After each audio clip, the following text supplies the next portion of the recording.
what's up, everybody? It is me, Sean Tank Top. I didn't mean to lead with a big old sad right there. It's more of just like it's still tipping of the hat. Decided to do like a little bit of a remix for this very, very special edition of Mando Monday live streams. We're talking about season 2, episode 5, I believe. It's the 5th episode, chapter 13. The Jedi, but we're talking about one of the first original Sith Lords, one of the original Jedis that we ever got to kind of see on screen. R.I.P. to David Prowse, one of the OGs. Like literally was the original, like A New Hope. The original film was like this unbelievable kind of like lightning in a bottle moment in so many ways, and he was one of those parts of it. So I just wanted to give a little bit of shout out because he passed this week and stuff like that. So rest in power to David Prowse, the in-suit Darth Vader. Absolutely. So anyway, just shout out to that. We appreciate y'all very much. I hope everybody's doing good today. I think if you're a Star Wars fan, it's a pretty fucking awesome week. What do you think, Kate? What do you think, gang? It's all right. It was fine. It's okay. I like that you kind of gave us like a little bit of like it's like if I asked like Robert De Niro about like if he was having a good week, because it's like, yeah, it's pretty good. It was all right. You know what I mean? Like, no, hey, I hope everybody's doing good out there. I got myself I'm joined by my lovely co-host. I have Dustin DeJaren and Morgan Elsbeth over there, aka Dustin and Morgan Drace. How you doing over there, Draces? We're doing good. Hell yeah, right on. Yeah. Thank you so much for joining us yet again. And we got ourselves Mad Sokatano. I love that's a great remix of that name. You know her, you love her. She is our resident Star Wars lore expert because you know you ain't gonna get none of that shit from like the three of us up top over here and stuff like that. I have questions. Right, we got questions and we're gonna have some answers and we're gonna fucking find them together. So anyway, but we appreciate everybody coming. We got ourselves Maddie K. Ray over there. How you doing over there, my dear? Baby Yoda says we're doing great. Oh, you can talk to him. Yeah. Cool. You can talk to him, right? Yeah. I can only hear him in like TikTok audios though. So it's like a really interesting situation, but we're working on it. Right. We're getting there. I mean, I think that so now it's kind of like you have like sort of almost the same relationship that like Han had with Chewie, where he was like one of the only people that could like understand what Chewbacca was saying and stuff. And so now, as the resident like Baby Yoda, as the resident Grogu, or as we've been calling him affectionately, GOGURT. Like, am I the Grow Guru, perhaps? Oh, but that's right. But you know what I'm saying? Like, I think that as that happens, is he cool with us coming up with nicknames? Is he cool with us sticking with Baby Yoda, perhaps, or is it like one of those people where you're like you call like somebody whose name is Rebecca, you call them like, hey, Becky, come here or whatever. And they're like, my name is Rebecca, asshole. You know what I mean? Like, is he like that or how it, he says that he loves nicknames and he wants the punniest nickname to win. Okay. So chat, give us the punniest nicknames. Okay. See, all right. he's so, a Grogu, not a Shogu. That makes sense. I mean, you know what? No. Morgan, I mean, in our perverted universe, yes, it really did. Morgan, it rhymes, and that is good enough for me. I got nothing. I got nothing. So anyway, just so everybody knows, again, shout out to everybody in the chat. Hello, Matt, Naomi, Megan, DJ Knight, the Almighty Nut God. Oh, dude, that's like, dude, shout out to the Almighty Nut God. For sure. Asking about Papa Palpy, of course. Yeah, right. Oh, yeah, exactly. Yeah, he's asking about Papa. I mean, like, you talk about a nut god. I mean, like, that's what, you know. Speaking of nut gods, do we think Palpatine will make a return? Let's save that one. We'll put a pin in that because we have a lot. There is a lot. A lot to unpack about this episode. And we've already talked like a disturbing amount about like Sheev's ability or inability or whatever it is to fucking to sling rope across the galaxy and get people pregnant and shit. So like we'll save that for the end. But we will get to it eventually. But one way that you can assure that we get to it is if you send us some super chats. Send us a super chat for any dollar amount. If you do that, then we will save the super chat, and we will either, if like the super chat has something to do with something that we're talking about at the moment, we will highlight it right there. And if it's not, we'll put a pin in it and we will bring it up towards the end of the episode, like we do all the time. Any dollar amount absolutely guarantees that we are going to address whatever fucking crazy bullshit you guys want to sling at us, because there are theories abound. Like this was truly about 100 times more than even the Bo-Katan episode in episode 3 has just lit the internet afire with like people theorizing about where the show's going to go, who's going to be the next big bad, or if they're saving them for a spin-off series or something like that. So there's a bunch of things that we can get into with that. But if you want to ensure that you become that part of that conversation and we highlight your comment, then send us a super chat for any dollar amount, and that is how you will get your ass on the board.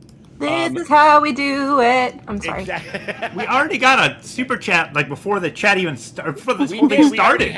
We already have one, and that was from, what do we got? Daniel Mora over there. He threw in for $2, and he was just like, Michael Fassbender for Thrawn, in his opinion. We'll get into some Thrawn casting. Yeah, we'll get there. We'll get into some Thrawn casting like toward the end, because I'm assuming we'll talk about it. Right? Yeah, because there's a lot of people that are going to be kind of throwing in over there. But so I guess like we'll just kind of get going, like kind of kick everything off with our General Kenobi thoughts of the episode.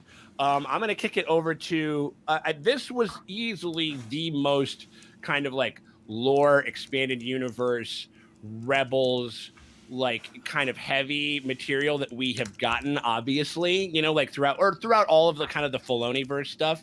And I would love to hear how it played for you, Maddie, how you thought, what your general thoughts were on this week's episode. What are you thinking?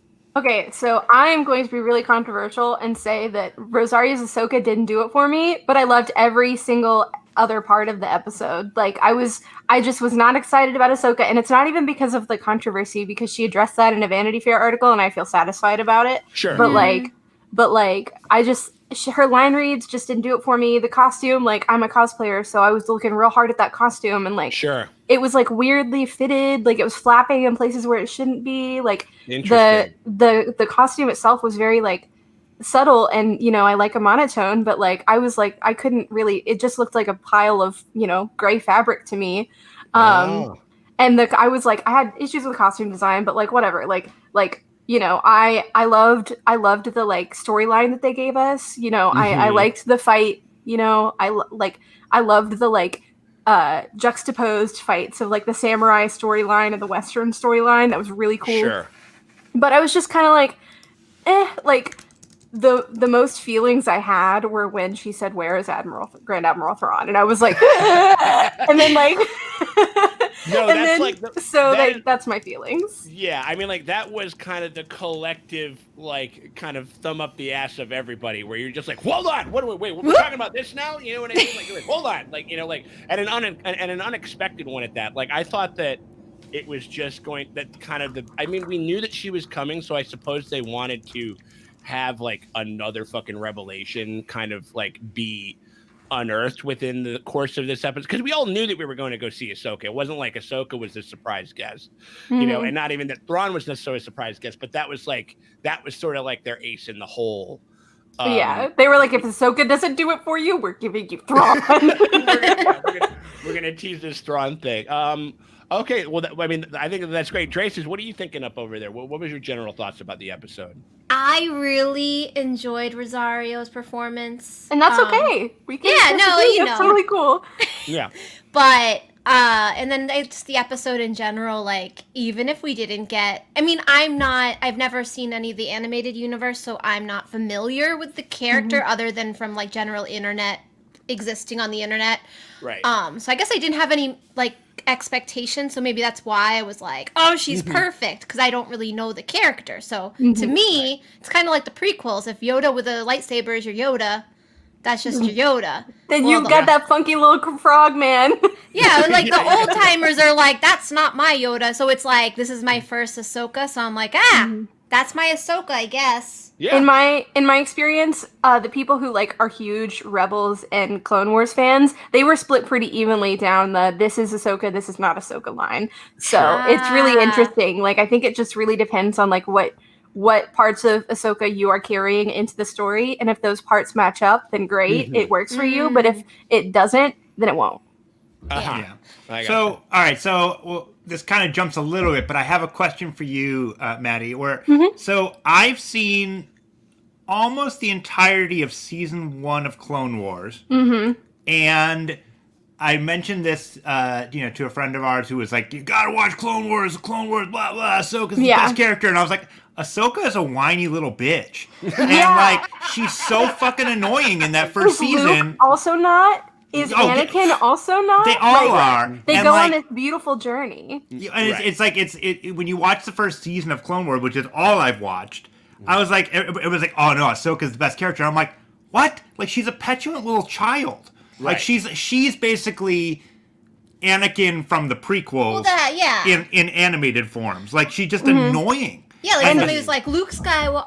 Anakin is the best character. He turns into a villain. It's great. And then you meet him as a child, and you're like him. Yeah. Yeah, exactly. So it was interesting to me. She was in her Jake Lloyd moment. Or like in that. So so my thing with Ahsoka in the Clone Wars is that you're okay. Is that she doesn't really get like they don't really find their tracking with her. Like in my experience discussing why people love Ahsoka, like for a lot of women of color, specifically Black women, they were like, oh my god, like she is like me in this Star Wars universe. Like she's this girl with this different color skin, with this weird hair, with this like traditions that people don't understand. And like, so they were like really were grokking to that. I can't relate to that, but I appreciate it. But that being said, like it took a while for Ahsoka to really settle for me. So in season 2 and season 3 is when I was like, oh my god, Ahsoka's gonna be the best. Yeah, like, I think hands down. Yeah, and then there's like another several seasons after that where you just continue to watch her grow, and it's really just I cannot tell you how much I love the Clone Wars. It's so good. Right. Yeah, so it's kind of like with most shows where like you watch first season and everybody's kind of like just kind of finding their footing, and then it's usually by like season 2 you've already invested all this time and you're like, okay. And by season 3 they know the characters and and also like everybody's suddenly like super hot and you're like, why is everybody so attractive? And like, I think that's kind of I think what happened with Ahsoka was like she suddenly we grew with her, and her storylines are better where writers kind of find out that this is a fan favorite, and we're going to write her better. So the thing about Ahsoka is that for the first couple of seasons, she's the audience point of view character. So really you show up because you're like, I was like, I want to see Obi-Wan, I want to see Anakin, I want to see R2-D2. So I like showed up for that. And then I was like, okay, Ahsoka looks great. Like I was already a huge Shakti fan. So I was like, love me some Togruta, let's go. Like very stoked about this. But then like, you're just kind of like, kind of like how Finn doesn't really necessarily have a personality in The Force Awakens because he's so busy just reacting to everything. That's kind of what Ahsoka is doing. And like, yes, here we go. I'm sorry. I got very distracted. Anybody, but yeah. So to watch her go from like annoying little Padawan to like, boss ass Ronin, because she's a Ronin just running around. Doing right by the code that Force sought her, essentially. It's great. And so I don't blame anyone for being like, but season 1, like just like skip to season 2 and you can figure out what's going on. and like there's a lot of people it's kind of the same reason why like I've never gotten into the Doctor Who, where I started in like the 1950s, and everybody's like, "What the fuck did you do that for?" Like, don't start at the beginning. I'm like, no, I'm a linearist. I love watching things from start to finish. You're a completionist. I'm a completionist. Yeah. I am, and I want to know. I want to be like allowed for the whole ride, and I want to have the whole experience. I don't want a curated experience because that's not authentic. So that specifically with Doctor Who, that's going to drive you insane because half of their backlog has been destroyed in attic fires because the UK were just like, yeah, like we just have all these tapes in the attic. Oh no, I guess it burned down. Oh no, I guess those were the masters. We were storing them in the garage, and we decided to have a the garage. smoke. I blame the underbutler. Man, we have to have Sam Coleman back and be like, "What are you guys doing over there with your Doctor Who tapes?" Yeah, And if what's y'all going are on over there? And if y'all are interested in doing a full Clone Wars situation, I do want to mention this because I see it in the chat a little bit. So there's like a bit in the middle where stuff was happening in the like cartoon television cable universe, and episodes were not getting released in order. Sorry. Yeah. Episodes were not getting released in order, and that was a real problem for everyone. Because there are people who are like, you have to watch it in release order, but then it doesn't make any sense. So if you want to go find, like, search like Clone Wars episode viewing order or whatever, I think I still have a copy in my Google Drive. There's several people that like are big enthusiasts of the Clone Wars, and they say that is, and also insofar as like, because it was one of those things where I remember, because I was definitely kind of in that same camp, Dustin, where I was just like, because we are eventually going to start to crack into the Clone Wars and do a reaction like coverage of that. Yay! Like on the show. Yeah, I think it's going to be a lot of fun. It'll be very ssimilar to our Avatar: The Last Airbender coverage, and our Korra coverage that's going to be coming up. But like, insofar as like, I was like, no, I want to watch it kind of as it happened. Well, because today, Millie was telling me, my partner was telling me about how her mom and her niece are starting to watch Star Wars movies, but they're watching them episode 1, 2, 3, 4, 5, 6, which is, I mean, I guess it's kind of better because like the movies do get better, like, like going through like, even up to like 7 and 8 or whatever it is. And then you have like the Rise of Skywalker, which is man, what a stylistic jump if you've never seen the movies to go from like the weird, CGI style of the prequels to like the janky 70s, like early 80s sci-fi. Totally. Like, yeah, I think it makes sense though, because they reverse engineered the designs from the Star Wars sets. Sorry, what were you saying, Sean?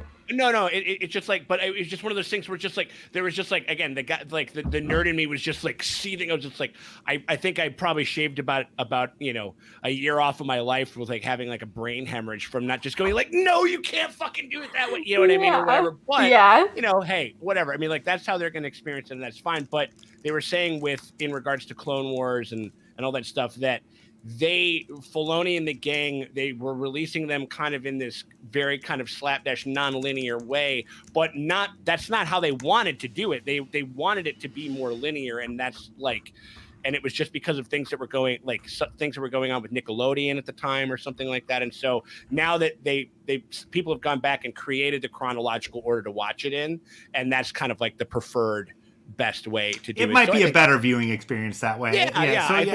We haven't started yet, so we can still make this debate on how we should watch it. Yeah. We'll see.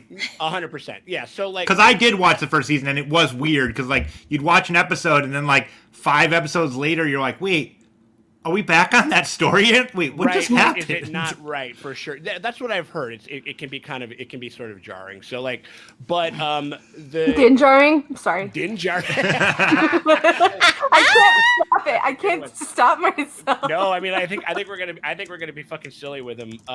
But like the general thoughts here was like pretty like awesome episode. I think top to bottom, my 2 favorite ones, and I think they're tied for different reasons, but I think this and the first episode are like my 2 favorites. Like, I think that the first one, just because it was just like straight up, like just like kind of like a get in, get out, just adventure of it all type thing. And this one was like the best, most cohesive kind of like heavy on the lore type of an episode. And the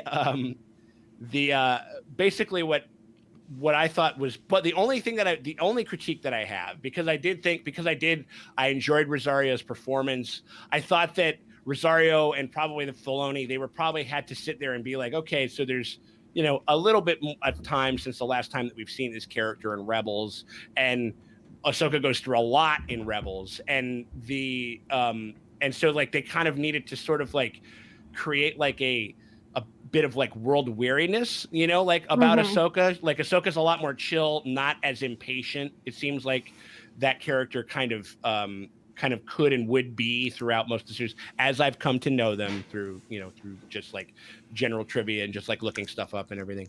But I thought that was a nice touch, because it's like there has to be, because we're just moving this character into live action. There's going to be where the rubber meets the road. It's just not going to, like, you can't totally make it be as cohesive as it's not going to be cohesive for everybody. Haha, of course, this is Star Wars. I mean, that's just how we do over here.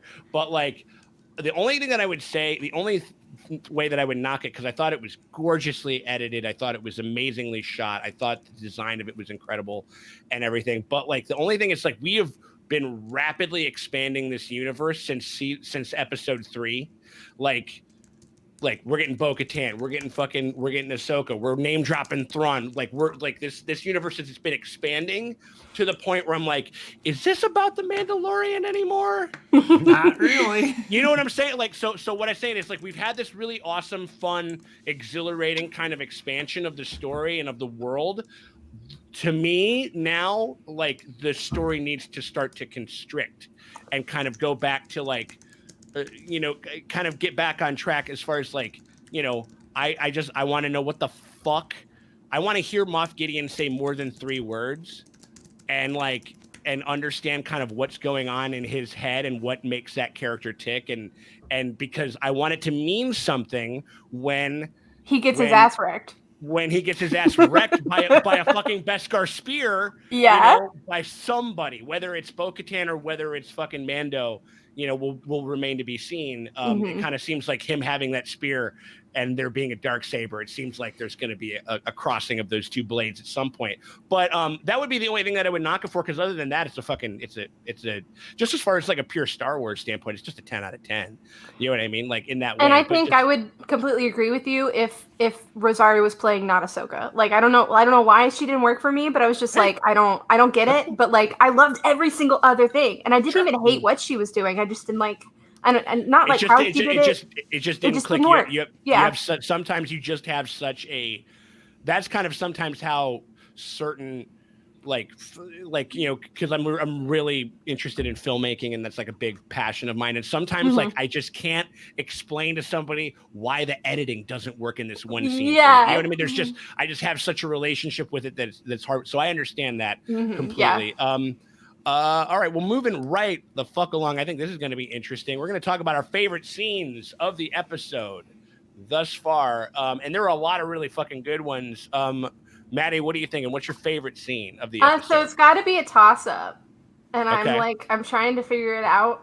Not necessarily, I'll just give an honorable mention to not a favorite scene, but a favorite shot of Ahsoka holding Baby Yoda underneath the moon, where you just see her silhouette. Like that was so Tim Burton. I was just like, mwah, goodbye. Yeah. Okay. Anyway, so besides that, I like, it's a toss up for me between Din Djarin finally getting the spear because of all of my Oberyn feelings, and also the like. Well, I mean, I guess I can say it. The Anakin line. And like the conversation where they have that like directly mirrors Obi-Wan and Luke in A New Hope. Like I was just like, oh man, they're giving it to me.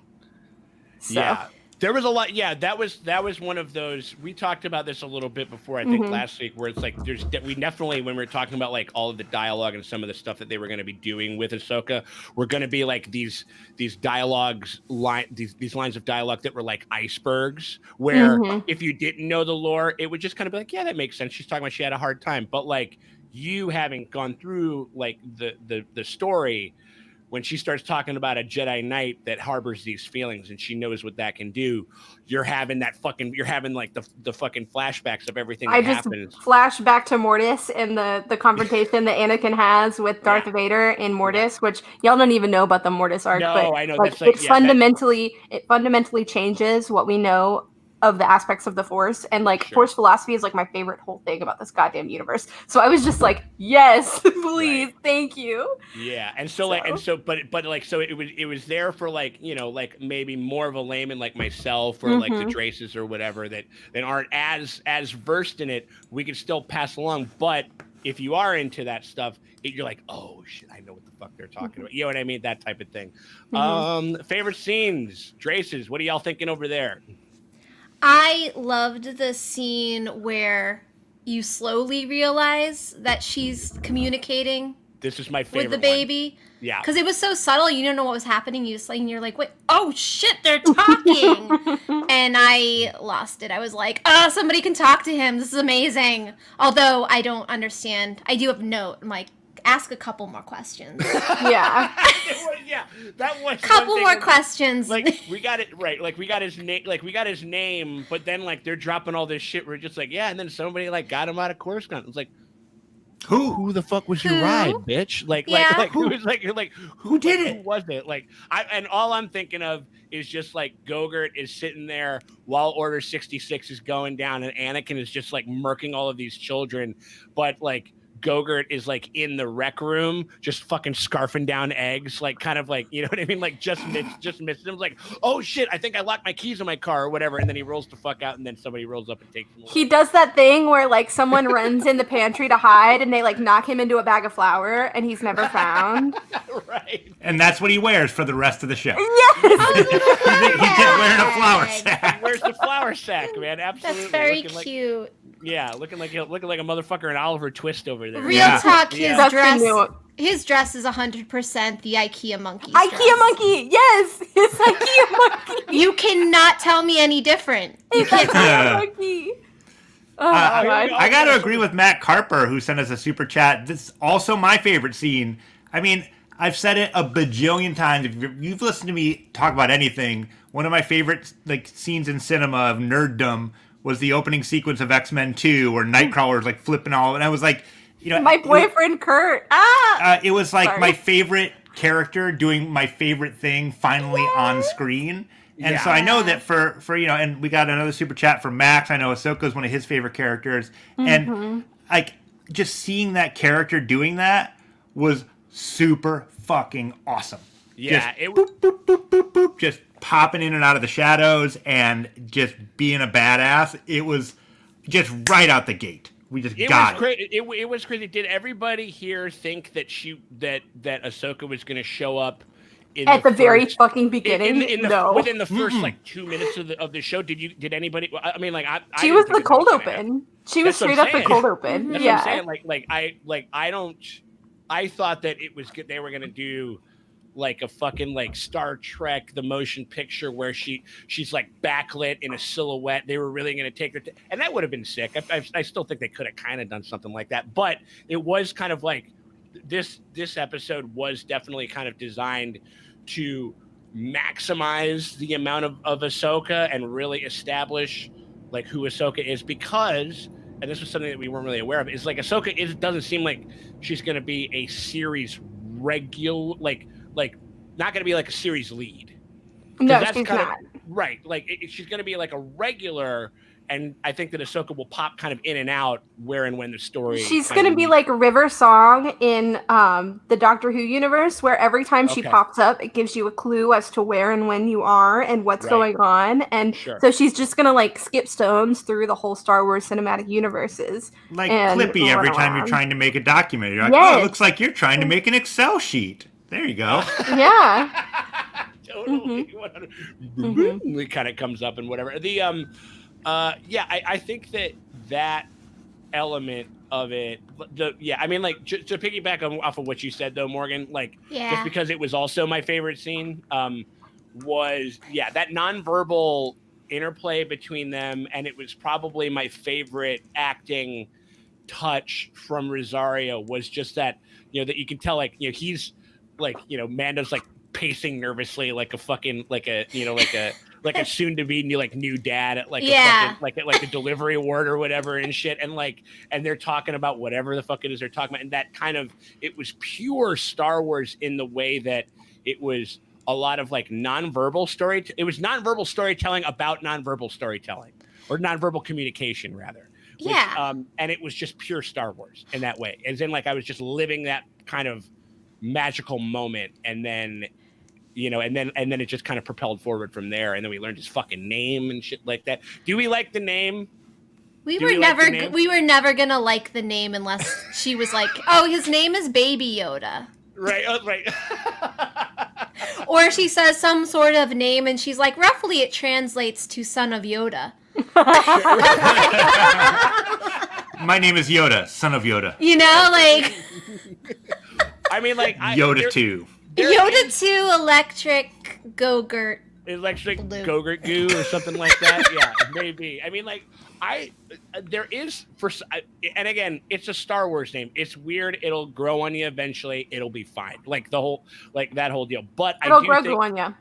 yeah, it'll grow. There you go. You did it again.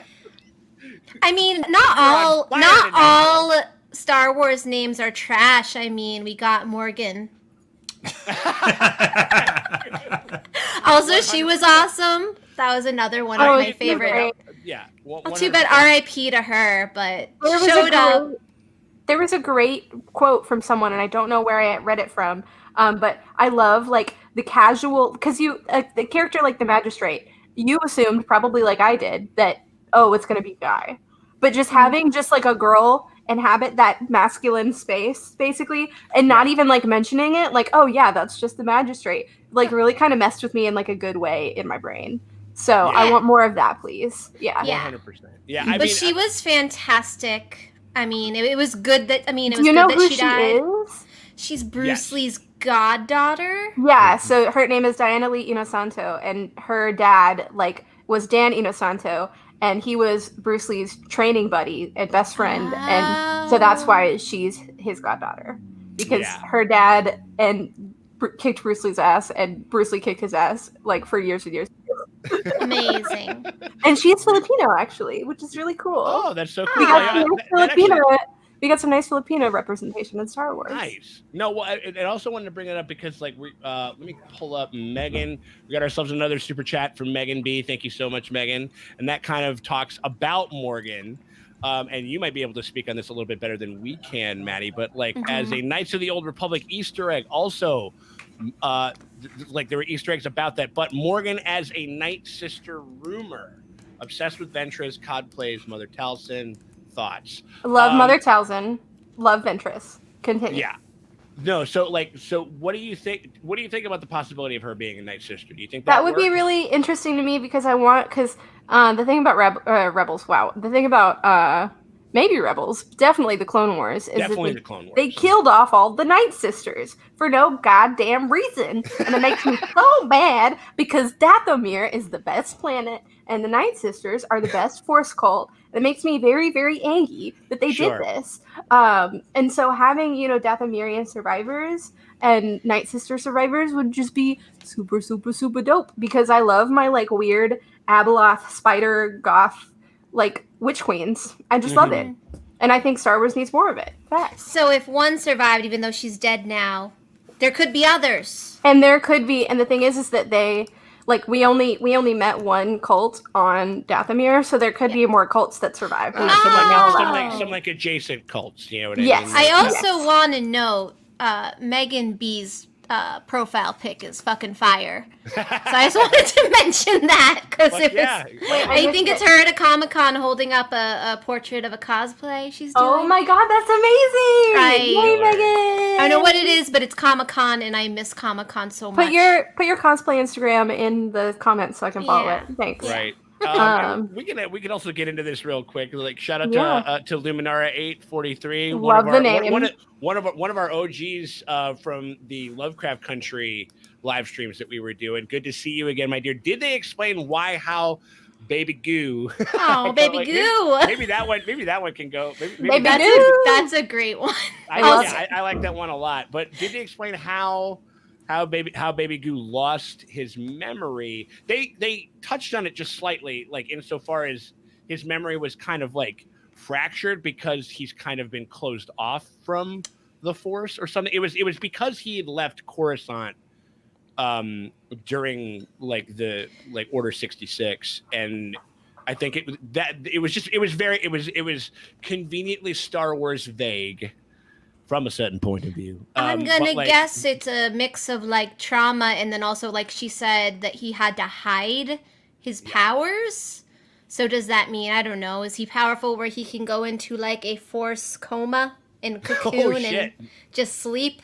I don't know. Yeah, I mean, it was not. I'll say this.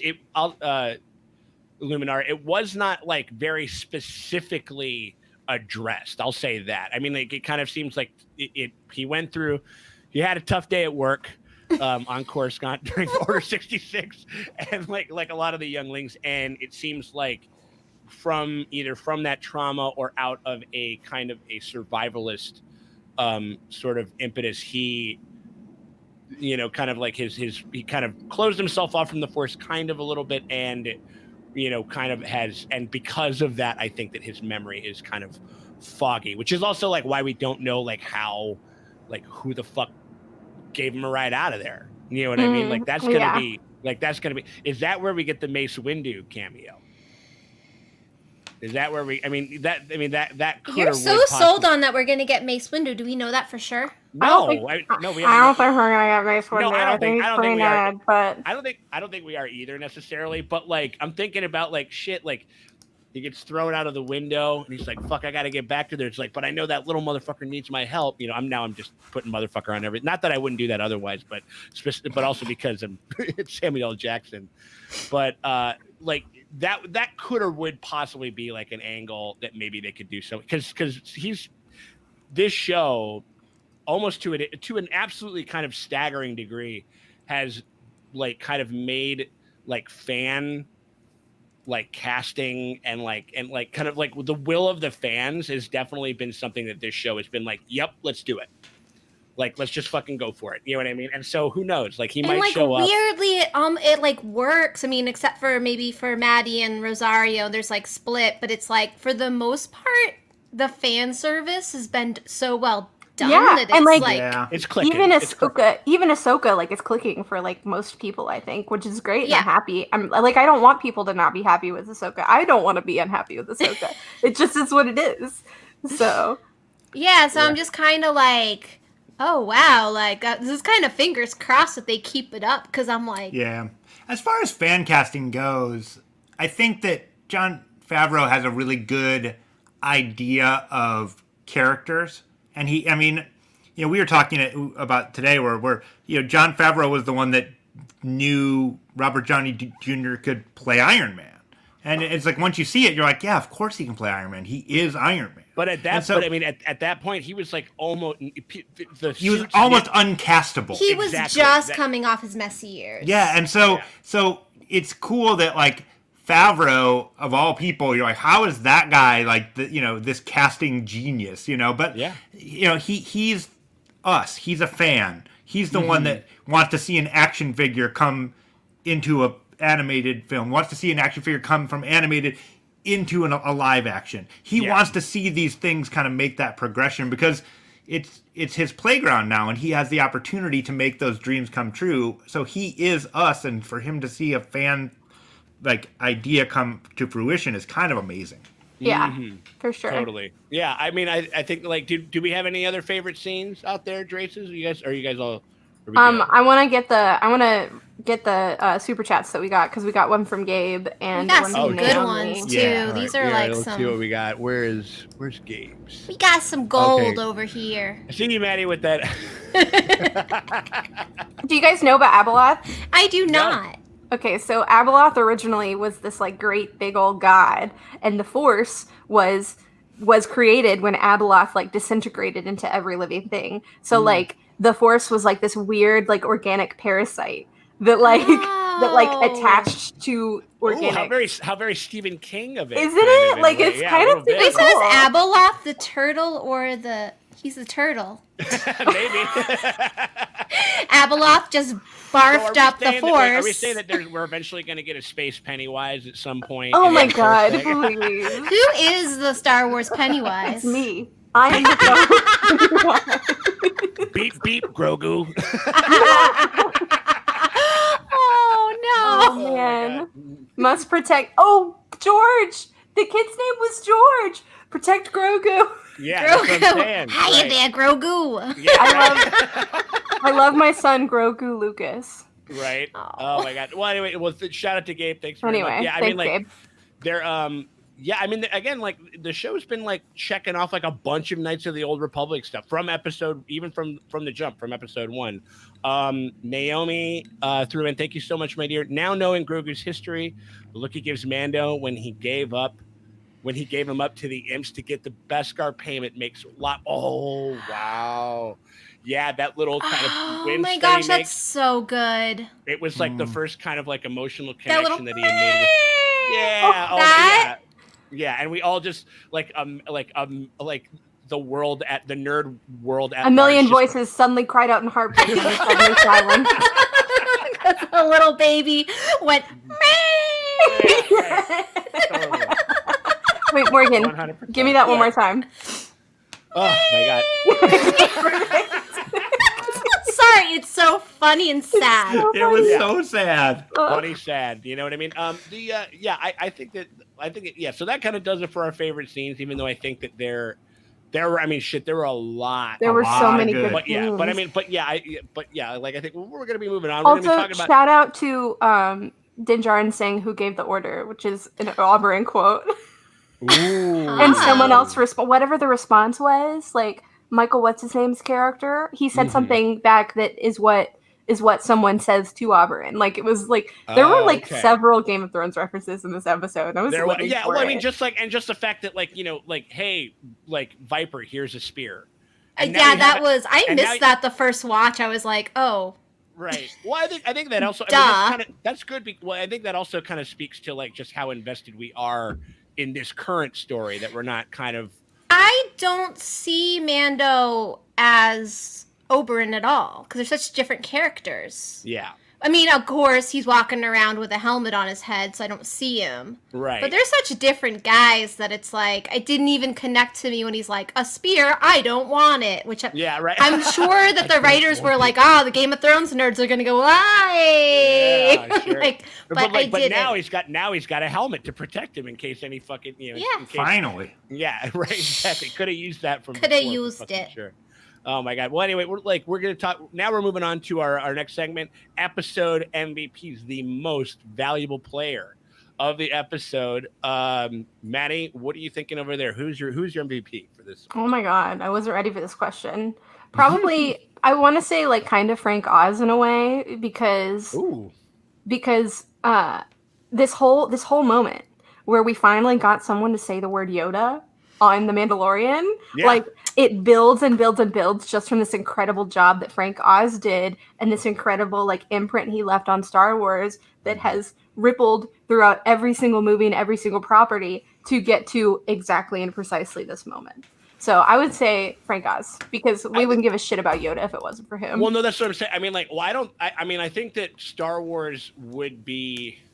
I think The Empire Strikes Back would still be a great film, and obviously I think that they'd be huge clarions of culture and everything like that. But like the kind of the interesting mystical kind of like angle of Star Wars that is very broad. I mean, shit, the Force is basically just like religion's greatest hits. You know, at least initially. You know what I mean? Like, you know, I know that they develop it a lot more in some of the other shows and stuff, but like.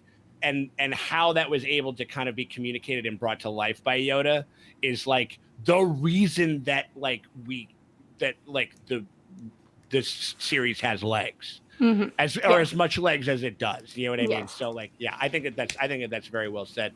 Draces, what are you thinking over there for your episode MVPs? What are you thinking? She's so not, but I can't not. I got to stand up for my girl Morgan. Yeah. Totally. I'm gonna give her MVP, even though she just showed up and died. Did she die though? Did she absolutely? Didn't he kill her? She killed her. Right? Maybe it was one of those things. Well, I know that we didn't see it because I remember she got the piece of information. She says, "Where's Grand Admiral Thrawn?" And then it cuts away, and then Mando like has the shootout with Michael Biehn with Kyle Ringo. Oh, I'm sure that like those fucking like villagers put her up into one of those weird Palpatine electricity fucking torture machines or whatever until she starved and ate her own fingers off or something. Yeah, right. I wouldn't be surprised if that happened, but I know that it didn't. We never saw Ahsoka. It's a kids show. We're not going to see heads on spikes unless they're just helmets. Right. Yeah, you can get a couple of stormtrooper helmets through spikes and stuff like those stormtroopers are definitely dead. Definitely. We don't know. Or they Well, just we don't lost their helmet, Sean. just throw their helmet down and they run away. Yeah, That's true. They pulled a fin and they quit. Yeah. And now they're heroes somewhere. Oh my god, I love it. But But I loved her. I thought she was perfect, and then she's gone. So all right. Pouring one out from my fellow Morgan. Long may she reign. I thought that her performance, specifically like when we were getting like Kill Morgan Volume 1, basically, like when they're having like that very kind of Kill Bill-esque. Like, it felt Kill Bill, yeah. It really did. Like, it's like, man, that really is a Hattori Hanzo lightsaber. Like I was expecting her to say like at the very end of the fight or whatever. But like the one thing that I can say, when she is the fucking goddaughter of Bruce Lee, is the coolest thing about, I think, her performance was like, she definitely watched a lot of Bruce back in the day and she also, I think, helped choreograph this fight as well. And so there was a lot of very kind of like, they call them like kind of pregnant pauses where they were definitely like very patient. And there was a lot of kind of like, again, like kind of nonverbal kind of character work with her body language, with her face, like how kind of confident she looks, like as she's like wielding this spear, which clearly she's like trained at least a little bit on because she held her own against Ahsoka. And I just thought that it was just like really like making a very like, this is an instant fucking like Comic-Con like cosplay. For some people. I'm gonna have to like shave part of so I can get the lace front right, because it's like it's one of them wigs with no bangs and no front part, so it would be really hard to get a good wig. Right? It's gonna be not impossible. It's not impossible, but I feel like it's a little bit of shaving. It's all in the styling, baby. There you go. In the styling. Yeah, and so like but I do think that that's very well. I think that giving some props to her, in being. Only just because Rosario made such an, was able to kind of command as much of her screen time as she was able to. Like any other episode, she would have been the fucking highlight. You know what I mean? Because she was so fucking cool. So like, I don't know. What are you thinking over there, Dustin? Who's your episode MVP? I mean, I do think Rosario was really fun. I enjoyed her quite a bit. Pat, going off what Maddie has said about like, finding the spirit of Star Wars that just kind of comes through. And maybe this is an Easter egg, but like, the fine folks over at Screen Rant had some just like, there's so many Easter eggs in this. I'm so excited when we get to that segment. But, having grown up with the original trilogy and all of the concept art from Ralph McQuarrie, where he'd seen the ice spiders this season, and like just the way the town looks is, to find out that it was fully pulled from concept art is so cool. Yeah. And it's just this huge love letter going back to 1975. Everyone should be writing love letters to Ralph McQuarrie whenever possible. That's just my thought. It's so cool that they were able to like make a city that brought this unused concept art to fruition. That was just gorgeous. It was a cool looking episode. A little dark, but gorgeous. Yeah. We built this city on Ralph McQuarrie. I like that you were already embarrassed of where you were headed, but you did it anyway. You had to do it. I had to do it. I appreciate your commitment. Yeah, thank you. Sung by Django Starship. Right? Hey, if you're gonna make the bad jokes, we're going hand in hand down into that fucking black hole. If I start DJing that name, will you sue me? Also, Starship was in the holiday special, remember? Yes! True. That's absolutely true. So, like, oh my god, Starship exists It's canon. It is Star Wars canon. Yeah. I can't believe it just reminded me that Starship is Star Wars canon. They are. I don't make the rules. They did it. I don't make the rules. We just watch, Ichibaka fucking jerk off to him. Like, you know what I mean? Yeah, right? Yeah. Pretty much. You know what I mean? And everybody's keep running around like, the puppeteers have made Baby Yoda look sad. I mean, I think that's actually that's very well said. I mean, like, my MVP, I think, is like a kind of a twofer. I mean, like, I got to just give, props to to Rosario. I mean, it's a pretty. I think that It's whether or daunting. not. What I mean, that's what I'm saying. Like to take it on is kind of like, especially in like the Star Wars fandom, like can kind of be a very kind of like a Herculean task, and one that takes like some fucking, as Dustin pointed out, like some Beskar balls, like that it takes fucking to try to fucking like to take on some shit like this where people are they have such a strong relationship with it. And I thought she mostly did a really good job of like giving it enough space and kind of putting this is definitely like Rosario's take on it. But along in tandem with that, also we got to give a shout out to the OG queen that kind of was able to kind of bring Ahsoka to life, Ashley Eckstein, who like the fandom would not due in large part to her vocal performance and like her ability to communicate and connect with the characters and connect with the fans. I feel like giving it would be remiss, very similar to the Frank Oz kind of shout out of it all, like where you got to kind of go back and put some respect on the OG's name. Like Ashley's like kind of very steadfast commitment to that role over the years, and like kind of keeping her and Filoni kind of nurturing it and making it work led us to this moment. So I figured that, I think that a shout out to Ashley Eckstein would be, and Rosario Dawson, kind of like, there's a bit of a passing of the baton kind of going on here. And so that would be fun. I think that was like, so I think that takes care of the MVPs for this section. I mean, shout out to Filoni. I mean, we get, he directed the episode, and these are his babies. Like him and Favreau, like, just give them the keys to everything, and we're good. Yeah, I think that's fair. We're moving on, and now this is where it's going to be kind of interesting. Our McClunky moments of the week, or basically what these are, is the moment in the episode that you changed or didn't like, or maybe it can be even a little bit broader than that. I think that mine's going to be kind of a little bit broader.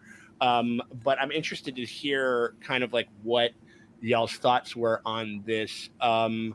Draces, do you got any McClunky? What was your McClunky moments of this week, or did you, or even if you have any? Some people don't have any qualms with this episode whatsoever. But what are you thinking? I feel like we're gonna agree, because this is kind of, we had the same reaction when we were watching it. The final, like, I liked the Ren Fair music at the end, but it was way too loud in the mix. Yeah.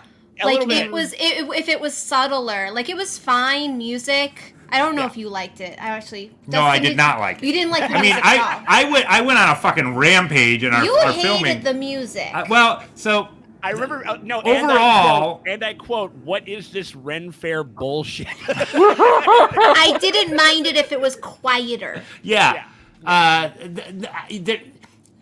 Going back to the episode, there were some really cool leitmotifs of callbacks, like where they kind of went backwards and like they pulled up like the Yoda theme, they pulled up like some of the music, which I didn't know this originally, but like some of the music from Ahsoka from Clone Wars, which Ludwig like did a really good job bringing that stuff in, and that was really cool. Star Wars is really good at recycling themes for characters, but yeah, like it was just so overpowering in the way that the mix was, and it was very loud. I remember for a show that does such a great job in sound design and has such iconic orchestral scores. Yeah, that was a miss for me. The only miss of the whole episode. Right on. Yeah, I mean, and even like because we got to hear like a kind of a newer rendition of Ahsoka's theme, which was which I'm sure that people were pretty fucking jazzed about. So yeah, I know, but I think you're.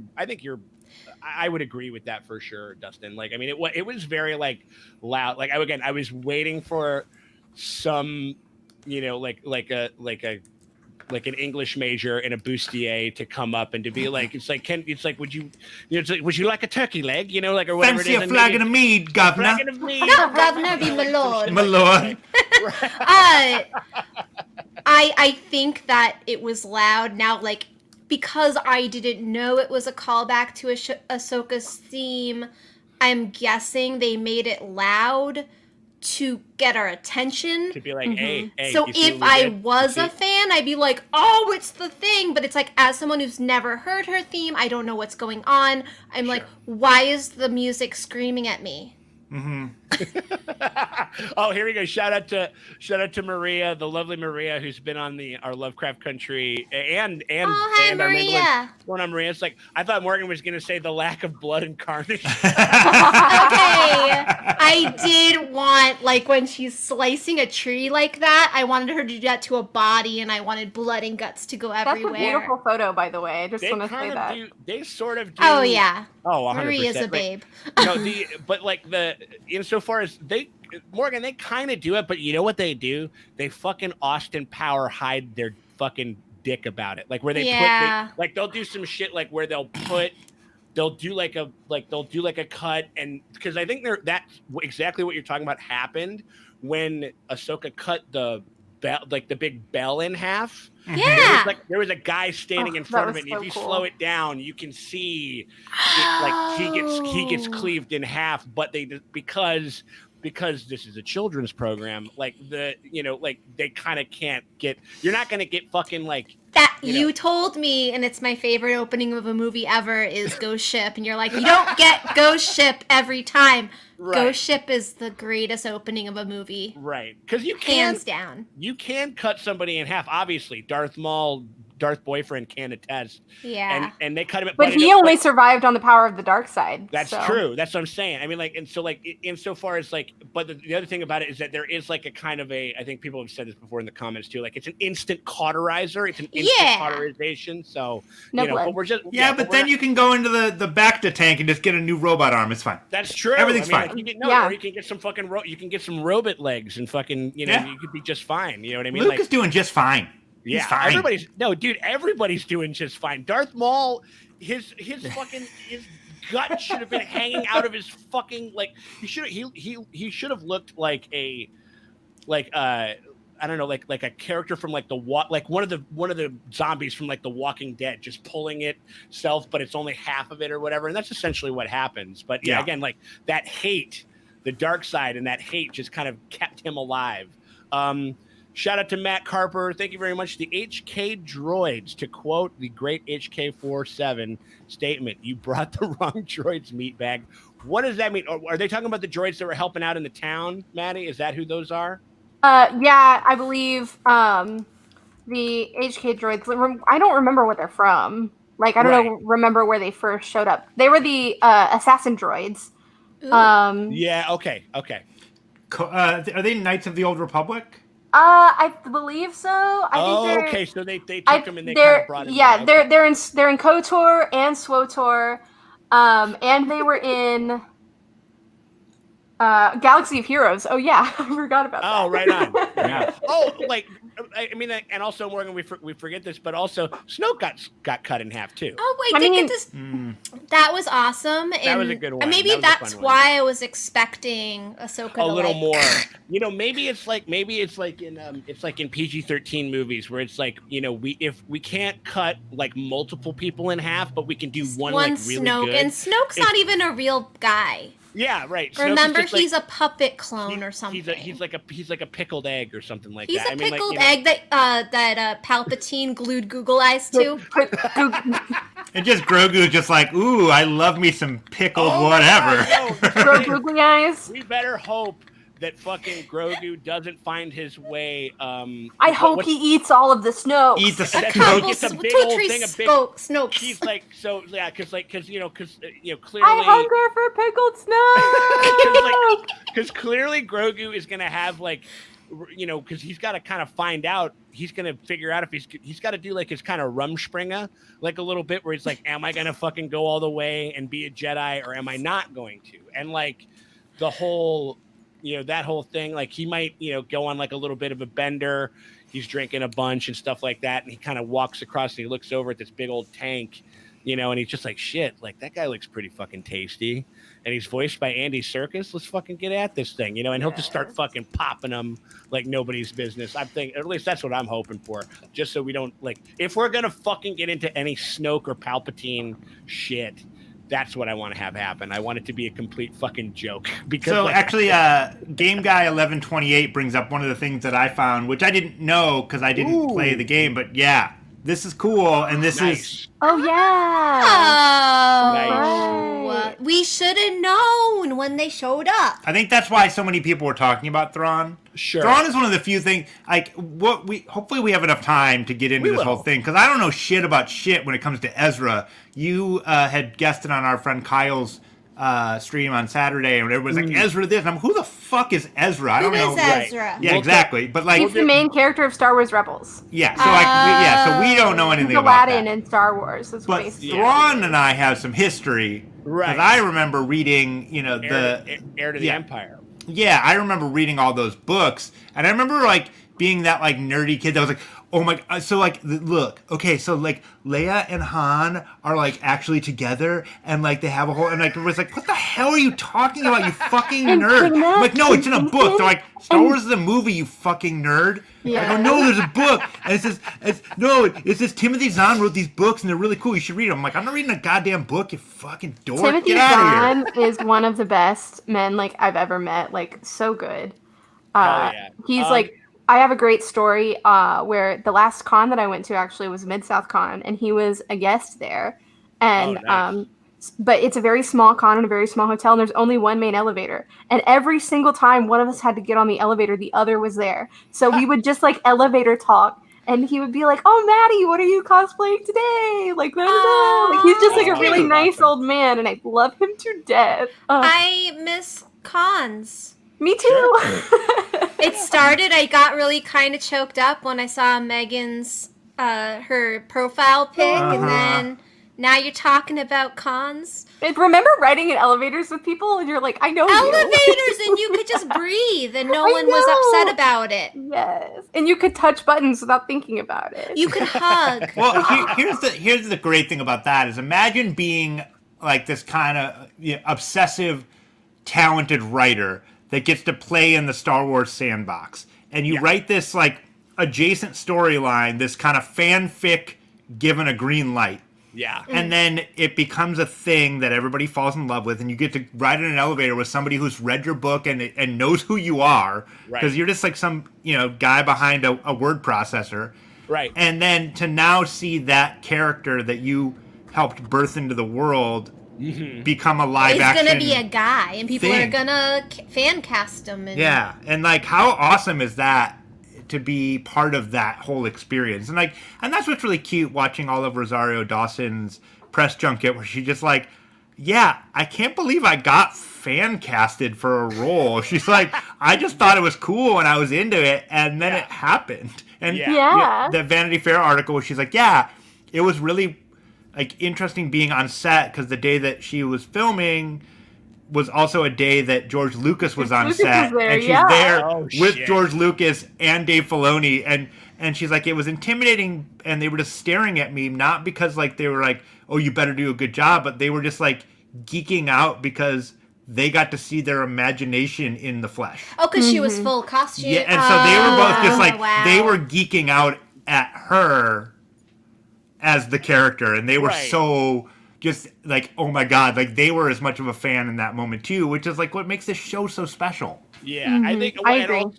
I mean, like, and also like just the whole, it's like that moment on set, like, that there's going to be some cool documentary footage about like the first time that she like walks on set and shit. It's got to be fucking crazy. I mean, like, it's just like, I'm sure the same thing, like when, if they're ever shooting like a scene where like, that like they got to shoot like a pickup with like Darth Vader and like for Rogue One or something. I'm sure that was like a wild moment for anybody that's working on like that production and stuff. So yeah, I think that's awesome. Real quick, just like my one McClunky moment, and because apparently I am on just like a crusade to shit all over this character now. And he wasn't even in the fucking episode, but that is in itself is a problem in my opinion.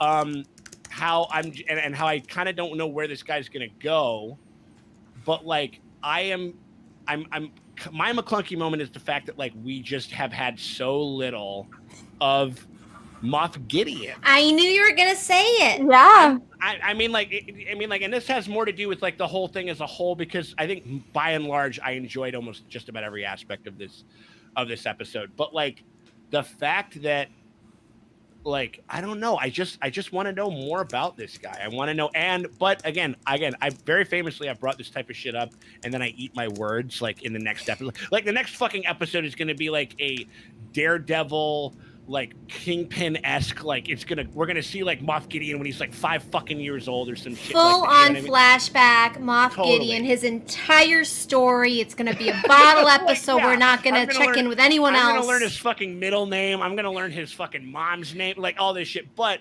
that is something that they need to do, because it kind of goes back to my initial like kind of general like kind of thoughts about the episode, where it's like we've been expanding, we've been doing all this stuff, and now I need it to kind of constrict a little bit more and kind of focus a little bit more on Mando's story and GOGURT's story. Like I need them to kind of become a little bit more centralized, because that's like I think that's where the show kind of lives and dies. Well, we've got how many episodes? 3 left? 3 more. Yeah. 3 more. Well, am I crazy? Am I crazy to say that? Does Rosario, is she doing a spin-off with? She's going to be in spin-off. She's not starring in a spin-off. Yeah, because I was like, if there's a spin-off, I feel like the Thrawn Rosario thing might be on the other show. Because if it's Mandalorian, it should be about about Jin and the like sorry, who are the Starbuck lady? Bo-Katan. Bo-Katan. And trying to follow your brain train. I know, I was losing it for a minute. I got you, Morgan. I got you. Yeah. I was gonna say, we have it like that's kind of her story. Her deal with Thrawn is her own story, and I just feel like Mando's story is him connecting with his fellow Mandalorians, learning that you can be in your weird cult, but also connect with the Bo-Katans. Right. And then also connect with your son. Yeah. Well, yeah, so she was the leader of the Kryze clan. So so he could connect with that. Maybe he'll learn how to not be such a zealot. Yeah. And take his goddamn helmet off. Yeah, no, he can that would be ideal. Yeah, I mean, like, cause you stop eating your soup through a straw. I want it for him. Emergency induction port. You get like fucking Rorschach, like a fucking can of beans, like, you know what I mean? Just pulling that fucking thing up, you know what I mean? I want to say just shout out to my friend Brooke Fitzwater, who is a really cool photographer and marine biologist, and she just started doing lightsaber stuff at the beginning of this year, and she's a badass. Yeah, another fucking fire profile pic. Yeah, we have to stand. We have no choice but to stand. I mean, like that whole but I think it's just like I just want it to become more to kind of to learn a little bit more about these characters, because now it's like, you know, now that we've kind of got, like I said, like we've got people on the Rolodex now. We got them. We can message. We can shoot fucking, you know, like a late night text to Bo or to Ahsoka and be like, listen, dude, some shit's going down. I need you to come on over, or something like that. Like they're in the wheelhouse now.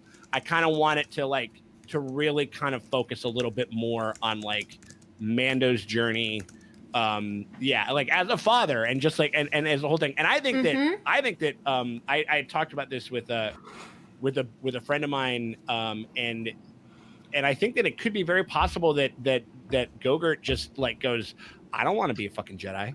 I think that's what has to happen, because the Force has to go to sleep in order for it to awaken. And he's going to be the Mandalorian. Like maybe, like what if that wouldn't that be so much fun if Grogu was actually the titular Mandalorian? If Grogu was the Mandalorian. The Mandalorian, you know? I mean, we've been calling that since season 1. Well, because we were like, oh, he's a foundling, and that's a total thing. Like, if you're a foundling, you can be raised as a Mandalorian. Lo Yodito. Yes. Yeah. He is a foundling. I hate the way that she says that one word. I don't know why it gets under my skin so much. But I think that about does it for the McClunky moments of the week. We're still on McClunkies? Yeah. Well, this episode was so terrible. It was really bad. We had a lot of My McClunky moment is Rosario's lines. I didn't like them. We can we talk didn't about have other things. Oh shit! No, we can keep going. I just wanted to mention that. We don't have to harp on it. I just didn't like it. Okay. Fair enough. No, I mean, like, and that's the other thing. This is the other thing that I've kind of learned to say that Star Wars is definitely Star Wars and Thrones and a bunch of things have taught me is that it is okay to not like a fucking thing. Yeah. Newsflash to everybody, and you don't actually Yes. have to you don't have to qualify shit. Sometimes it just doesn't click. Like sometimes it just doesn't come together, and sometimes there's reasons that you can vocalize about that, and sometimes there's not. And so and I have a million and one fucking of those that like if you put me on the spot, like why don't you like this, you fucking weirdo? I'd just be like, I don't know. You know, I think about it like this a lot. For those of you that have played Star Wars Battlefront, there's basically like a bunch of different modes of the game you can play. Mm-hmm. And I have 100%ed all of the ground battle modes, and I have yet to play any of the Starfighter modes. And some people love fighter games. I hate flying games. I don't like them. I've never, except for F-Zero and Star Fox, like back in the day. But like I just don't have an affinity for them. I just find them really annoying, and I just don't really find it's like okay, cool, I'm riding around in the Millennium Falcon. Like I'm not into it, but that doesn't mean that I enjoy the game any less because I love the other parts of the game, and I feel that Star Wars is a universe that has something for everybody. Yeah, that's absolutely like 100%. I mean, and so kind of going off of that. Something for everybody, which means we almost do this. It's like poetry. We're gonna talk about some Easter eggs because there's a good amount of them, and I know that Maddie has probably got one. What do you got over there, girl? What's your favorite? It's like poetry Easter eggs. What are you thinking over there? So when Ahsoka says Yoda, Ludwig Göransson puts in Yoda's theme. Yeah. And I call right when she did that. And yes. So that's mine. And this is the hill that I'm dying on. Hell yeah. That's adorable. Yeah. Let me pull up the quote actually. What did they say? It was in the Vanity Fair article. Yeah.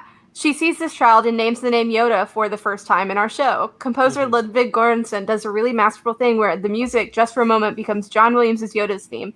Those are those little overlapping moments that I just love, and it's why I've always insisted on using Star Wars music so fleetingly, because you don't want that unless you're talking about that character. It's their music. We had an opportunity to just give it a little grace moment.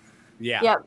So beautiful. It was like the Force responding almost. Like if the music is like an allusion to the Force, it was the Force responding to the sound of Yoda's name, which I really like. Yeah. I think that's a really lovely kind of idea about how to think about the music, is insofar it's kind of like, because like whenever the bad guy shows up, like their music is kind of pumping and emanating and kind of like taking over like the space that we're kind of in. And the same thing with the heroes, and like when they have like their moment of truth, it swells like in the expression of it. That's a lovely way. I think that's a lovely way to kind of think about it. And that's the mark of a really good music supervisor too. Yeah, dude, totally. It happened a ton in Game of Thrones where you'd get these motifs that would come back, and you'd be like, oh man, like they played the Stark theme under this scene, and you're like, oh my god, I totally missed it. But it was like they change it ever so slightly, but kind of bring it back in a different way. And Star Wars did that so well in the original. And I think it just to have it carry through as a through line and bring it full circle into this show is really beautiful. And I will say that I think that, yes, like when the heroes are winning, like it's great and beautiful, but it's in those quiet moments, like Binary Sunset, like Rey's theme, when the heroes are contemplative and like uncertain and unsure, and you just get that little winding spiral of hope. And that's the Star Wars music that really sticks with you. So. 100%. Yeah. Well, I mean, because it allows you to kind of pour yourself kind of into that moment. I don't think that anyone could not like have that, like the twin sun setting with Luke and not have felt that feeling before, even though I don't know anything about this weird space alien whiny bastard kid, you know what I mean, or whatever, even though I definitely was one of those back when I was a kid, back when I was younger. But you know what I'm saying? Like, and so that, I think that kind of universality. You mean last year, Sean, when you were younger? 2018. Oh, yeah. That's where I hung it up. Shout out to Gabe. Hot take: Jar Jar needs a favorable mention in an episode. He doesn't need to appear, but they should say something nice. Justed for Ahmed Best. I would be 100% down with it, and that is somebody who went through the gauntlet during the fucking like, you know, the original release of like episode 1.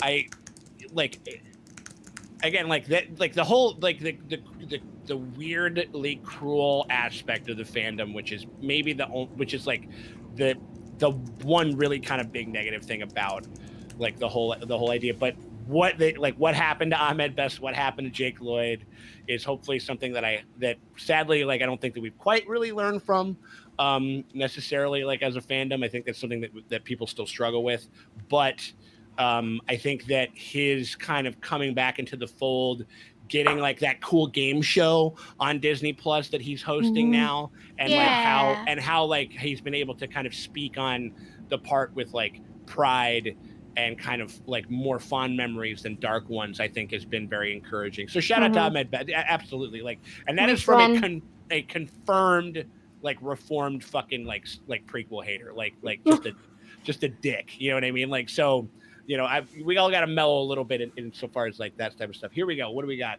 In my opinion, Thrawn is one of the best military commanders in the galaxy. I think that's absolutely the case. I think that's nobody is contesting that. Nobody is contesting that. No, I mean that is his primary kind of function. Maybe the only other kind of political tactician, whatever you maybe would be Sheev, maybe would be Palpatine, just in how he was able to kind of manipulate people. But Thrawn, as far as militarily, I think that's right on the nose, Maddie. He is a grandmaster of grandmasters. That's the best way I can describe him. Truly. 100%. Easter eggs, Draces. What do you got over there for your? It's like poetry. I'm gonna let Dustin take this one. Sure. Well, yeah, there's so many of them that I didn't catch, because I didn't watch the Rebels and Clone Wars. I kept wanting to say rogues for I was having a brain Rogue hemorrhage. Squadron. The Rogue Squadron. I didn't watch Rebels, so there was a ton of references to Rebels, which I think were there. But the one thing that we did catch was the scene. I'm coming back again to that opening sequence. And Ahsoka just kind of in the forest, whatever, when she kind of comes up on the one soldier, and she does the same way that the Tusken Raiders attacked Luke. The callback to that scene was they do a lot of those scenes where they mimic the way that they shot something in a previous film, when they shoot from the behind in the same manner that they shoot when they're inside the Millennium Falcon when they're in the Ovarian One. You're oh, that's just like how you said Ovarian One, that's its name. No, that's our canon. That's our Sorry, canon name. Mando's ship is the Ovarian One. It looks like ovaries. It looks like ovaries, and it's carrying a baby. But the way that you said it, you're just the Ovarian One, and.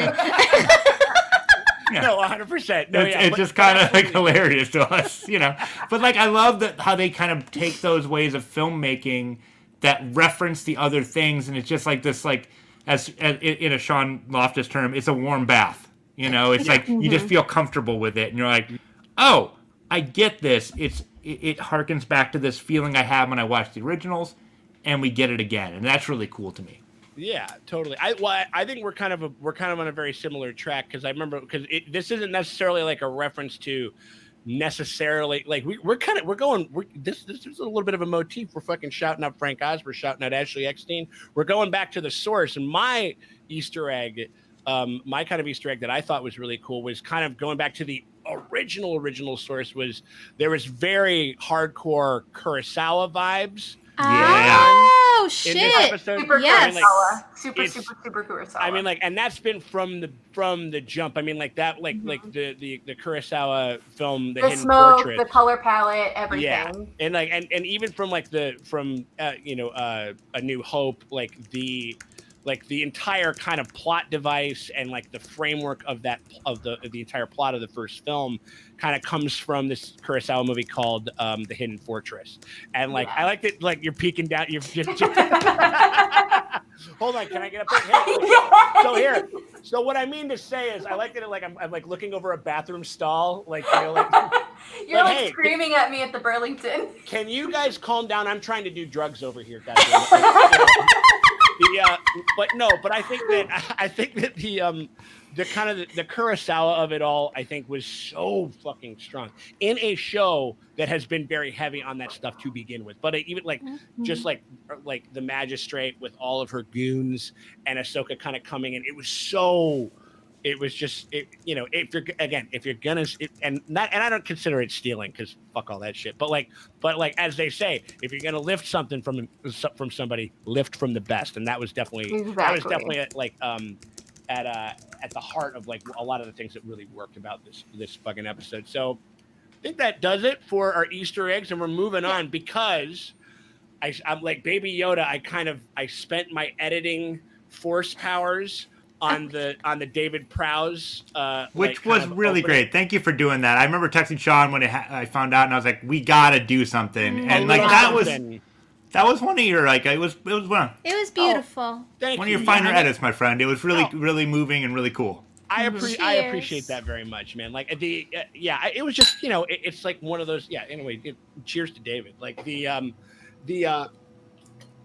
but insofar as so I kind of used all of my editing juice right there. Like kind of like as soon as I got done editing, I was like, oh, that's pretty good. Like, yeah. Did you pass out? You used too much force power and you just passed out? And then I had to eat some macarons. Go eat some eggs. You got sleepy. Yeah, I got a little sleepy afterwards. But so so I got that done. So I wasn't able to put together a what do you call it? A size matters not moment. I will make up for it with the fucking most perverted shit that we've ever seen us do on that segment next week. I promise I will make it happen. You don't write a check that your ass can't cash, buddy. This better be. I'm gonna vile. That's true. Yeah. That's you know what? Better be life ruining. Save it for our OnlyFans account, buddy. We got to get that premium content. Got to get that premium content. But so in lieu of us not being able to do that, we're just going to move on to what I think is going to be a very interesting segment, which is never tell me the odds, which is going to be our speculation for predictions for the next episode. Yeah. And now this is where I want you to tell me who this Ezra guy is. All right, who the hell is Ezra? Okay, because here. Let's talk about the Ezra of it all, because introducing Thrawn kind of has like Thrawn and Ezra, this character from Star Wars Rebels, like the previous like a sequel, animated sequel to Clone Wars, is very interlinked with Thrawn as we know him in the canon thus far. Maddie, if you could kind of take that. Yeah. So this is about Ezra or about Thrawn or both? So Grand Admiral Thrawn was mentioned. I think that everybody's kind of like understands like who he is and what he does. How does Ezra fit into that? Fit into that whole thing. So,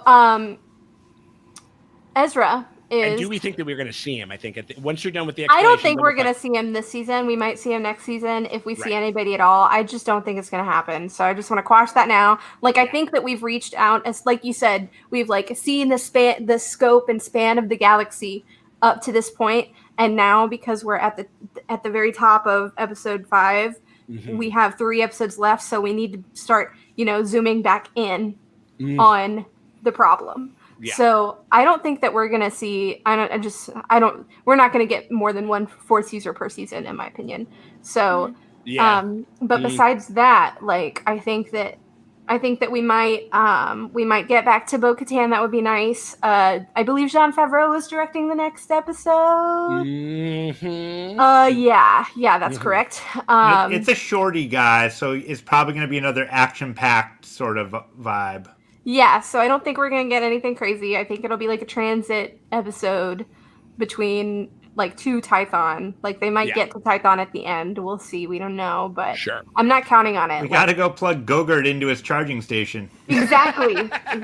Very important. So Ezra, Ezra Bridger, is a little boy from Lothal who is Force sensitive and who gets picked up by a Padawan who survived Order 66. His name is Kanan Jarrus, and he's voiced by Freddie Prinze Jr. Whoa! Yeah.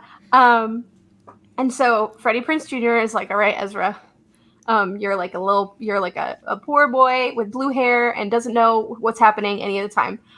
He's Aladdin in space. I'm telling you, he's Aladdin. He looks like Aladdin. He acts like Aladdin. He's like, I'm a little thief. I'm gonna run away. I want a gun for a lightsaber. No one can stop me. That's his vibe. He's just like the little shit baby of Rebels. And then he grows up into this man who embraces the Jedi path, and he helps guide because his mentor has a lot of issues because he survived Order 66 and that'll mess anyone up, and so he helps his found family transform into their best selves. And Ahsoka is involved towards the end, but in the middle is Grand Admiral Thrawn, who is the central antagonist to that middle arc. Right. So so he is like, this little boy is making me look like a fool. I must destroy him. Right. And so he's doing his best. And that is to say, yes. There literally, he is. Literally Aladdin. Oh, he's Yeah. Aladdin. He's Aladdin. Did you guys see? I don't know if you guys watched. The Force. If you guys watched The Haunting of Bly Manor, one of the actors from that show and Raoul from Coley? Raoul Coley, yeah.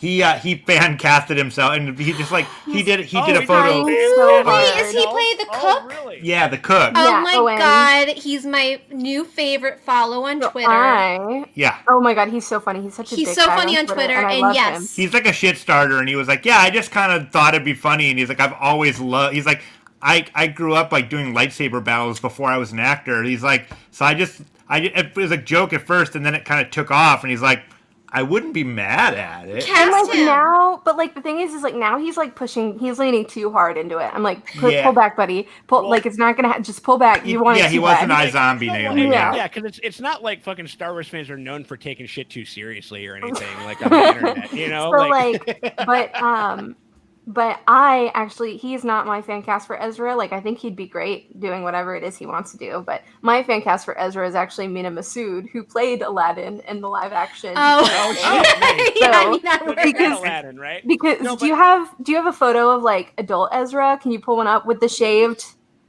sides? Because shaved that's just what he looks like. That's just what Mina Masood. Well, and he's already in the Disney Rolodex, so Yeah, they so- got him. So he has sure.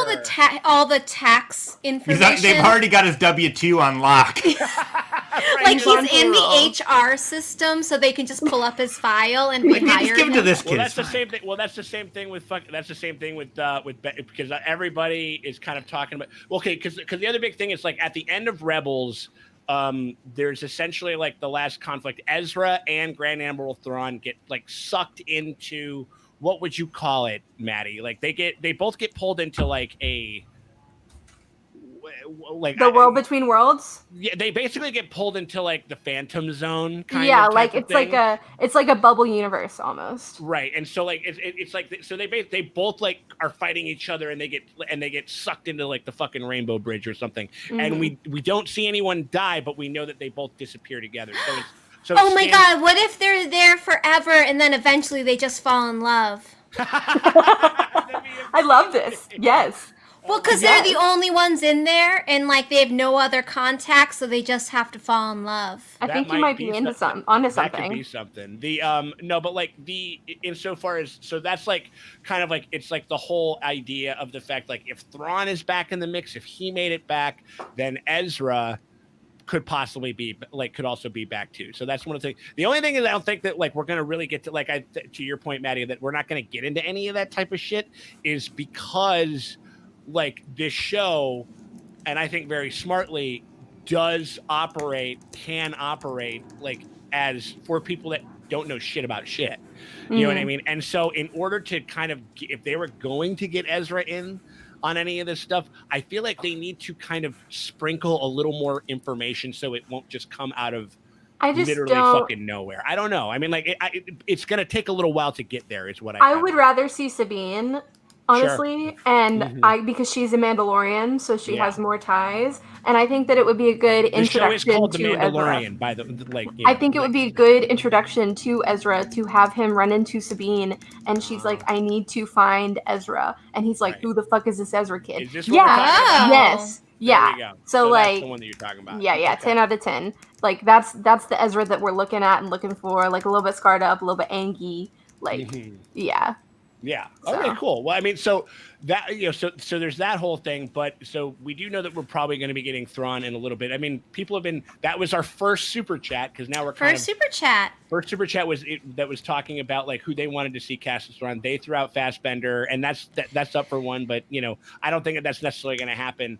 Who do y'all like for Thrawn kind of coming up? I know that people have been kind of saying that they could pull a Katie Sackhoff type of thing and get, because you guys know Mads Mikkelsen, the Danish, is he Danish? Like actor. He's Hannibal. He's Hannibal, and He's been in the a bunch- cannibal. Yeah. No, But it's his brother. It's his brother Lars, who kind of looks like him. Yeah, he's Danish. And he kind of looks like him. He could easily, like, just kind of slip into that character. And he's got the eyebrows, like Thrawn has those eyebrow ridges, and Lars actually kind of has that going on already. So you gotta cast a guy with a wrinkle face who's not necessarily wrinkle face because he's old, just because he has a wrinkle face. And that's why I'm always like Tobias Menzies. I'm also here for Jason Isaacs as well. Ooh, no, Tobias, works too. Tobias Menzies was the one that you were. He's the one from. He was in The Crown and Outlander, but he has a wrinkly face, but he's younger. And he was in Game of Thrones. Was he? Oh yeah, he was Edmure. Holy shit! Yeah. I forgot that he was Edmure. Wow, that's really funny. I just like waiting for the obvious reference. I've been watching a lot of The Crown lately. Honestly, I just finished the new season, so that's okay. Yeah, well, I skipped like 1 and 2. I went right to the end of 3, and then I watched 4. That's it. That's all you need. I watched 1, I skipped 2 and 3, and I watched 4. Yeah. 4 was I had a ball. Yeah, I mean, like, I think the big one. No more Cumberbatch. No more Cumberbatch is in everything. No, I mean, I feel like, again, it is the same thing though. They got him in the HR file. Like, he's already been. He can't be Thrawn and Khan and Doctor Strange. I refuse. I gotta draw the line in the sand. And Sherlock Holmes. No. If anything has shown us that we must bend to the will of the internet every single time. Thrawn is already Sherlock Holmes. We don't need a Sherlock Holmes to play Sherlock Holmes in space. We don't need it. True. No.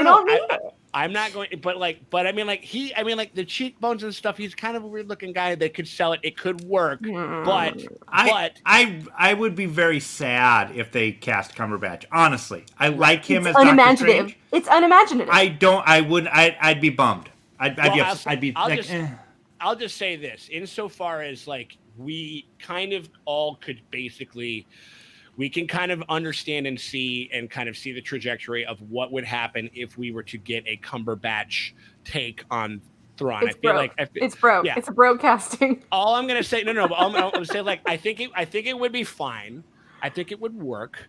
But to me, what I would kind of want them to do, at least with this one, is that I think that they would be better served by kind of pulling like a Mark Hamill, a Carrie Fisher, a Daisy Ridley, and just go with an unknown. Find somebody that will just be this guy, because I think if they can do Thrawn correctly, he'll be lauded as one of the great the great Star Wars villains of all time. Oh, James Frain. I didn't even consider James Frain. Oh, what's he from? Oh, he's from so many things. James, what do I know him? What am I thinking about him from?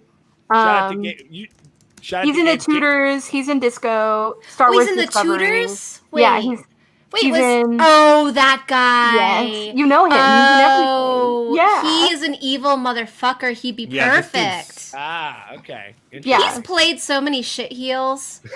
Yeah. And he's getting older, so I bet he's getting a little bit more angular as he gets older. Sure. Oh, yeah. I think that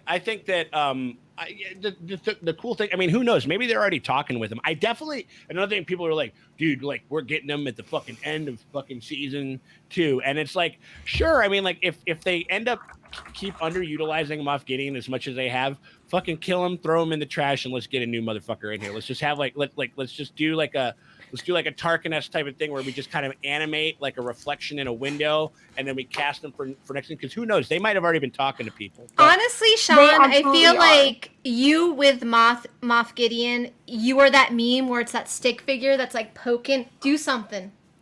You guys seen that meme where it's that? I will say, Morgan, I'm fucking guilty as charged. It's mostly just because there are so many interesting things that we could kind of be getting into him with this. Yeah. And it's just, and other than the fact that like they just paid, I'm sure, an exorbitant amount of money, as he so deserves, because Giancarlo Esposito is national treasure, is awesome, and should and put him in all the things. But I want him to do things. You paid him to stand in a room menacingly. Literally just smirk and be like, we will be ready. He whipped out a dark saber and waved it around, but that's it. No, that's what I'm saying. Like to me, at this point, Baby Yoda has more depth of character than Moff Gideon. And Baby Yoda is about as thin of a characterization as you could possibly fucking get. And I think that I just need that to happen in order for me, to justify, like, why the fuck did we get him then? If we're not going to do it now, again, because I am wrong most times about most things, I think that they're going to kind of beef up his presence a lot more, and hopefully we get a keyhole into kind of what he's trying to do and what makes him tick and stuff like that. They need to start doing it now, because it just kind of seems like, I don't know. I just want it. I crave it, and so I just like, and it's already, since last year, like since he popped out of that fucking TIE fighter. I want to understand what's going on here, and they just kind of haven't given it to me. So man, I love that people in the chat are talking about Anthony Starr, like the As Homelander. Thrawn? Yeah. Oh. I mean, that dude rules, and I want him to get more work. I don't, as much as I've looked up on the Thrawn, but I mean, no, give him more work, but I don't. He would have to see it. It would definitely be him. I mean, because he can do the dial down, but definitely with Homelander, he's not keeping a lid on it about 10% of the time. Yeah, like he'll have like these really strange flourishes, like, now wave your hands in the air like you just don't care, like he's doing like that weird shit, you know what I mean? Like, so I think that could work. I just, So the thing about Thrawn is that he is an art hoe. He is a very aggressively pretentious art hoe, and to me, for whatever reason, Tony Starr just does not scream art hoe. I can see and I that. love him. I think he's great. I think he'd be a great Star Wars villain, but to me, it's not art hoe. That's levels.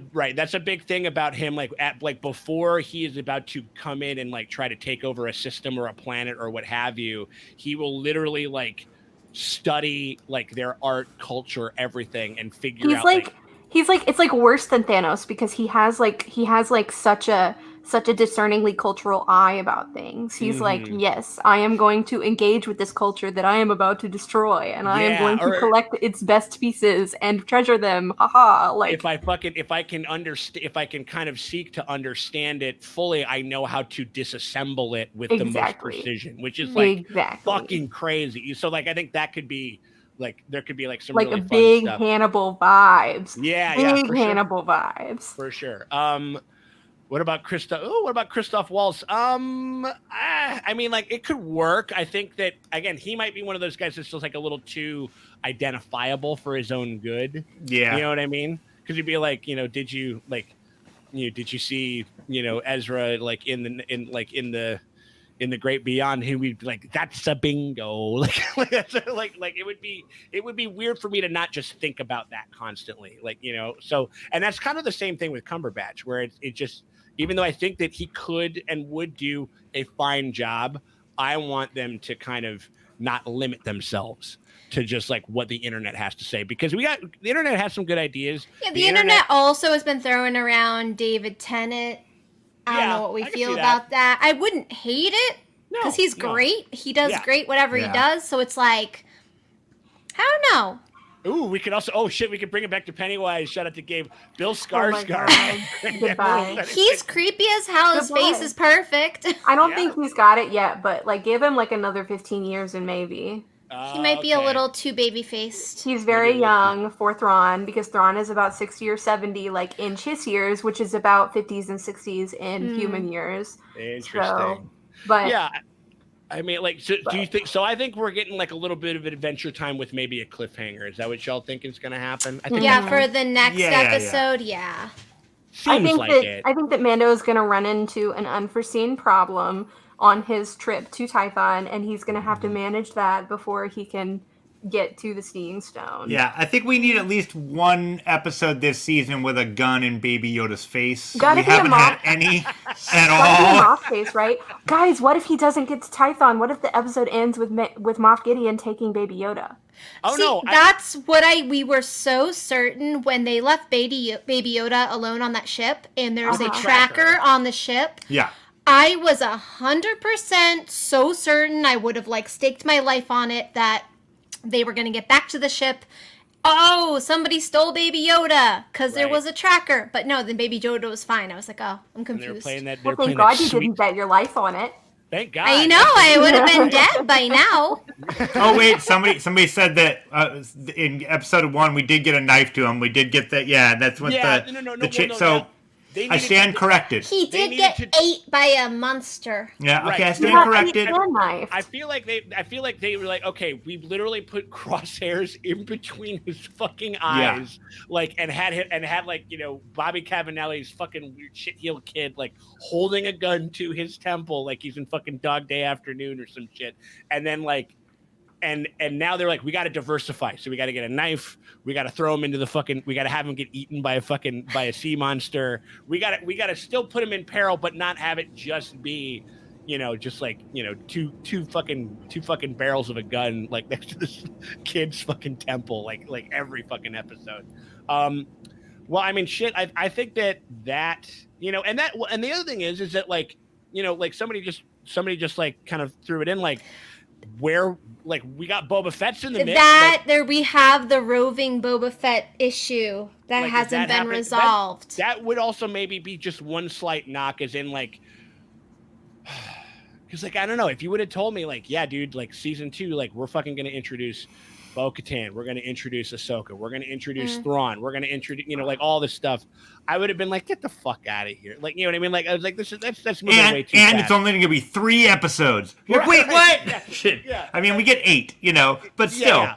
But like I probably would have been like, no way. But you know, so now, you know, and Boba Fett. So like, I think that you know, like they might keep that in their back pocket for a minute. He might swoop in during like the final confrontation, because I think it's all coming down to when they're gonna plug GOGURT into the fucking Jedi Wi-Fi, like, you know, on the planet or whatever. Like, you know, I think that's when the Master Chiefs are gonna show up with Moff Gideon and the fucking, and then like they're gonna be like, oh my god, what are we gonna do? And then Bo-Katan's gonna come in with her freshly rearmed like Mandalorian crew, and like and also what the hell is going on with Fennec, and like why did we leave that like an open-ended like why even introduce that and like leave an open-ended like, oh, what could it be, and then not answer it this season.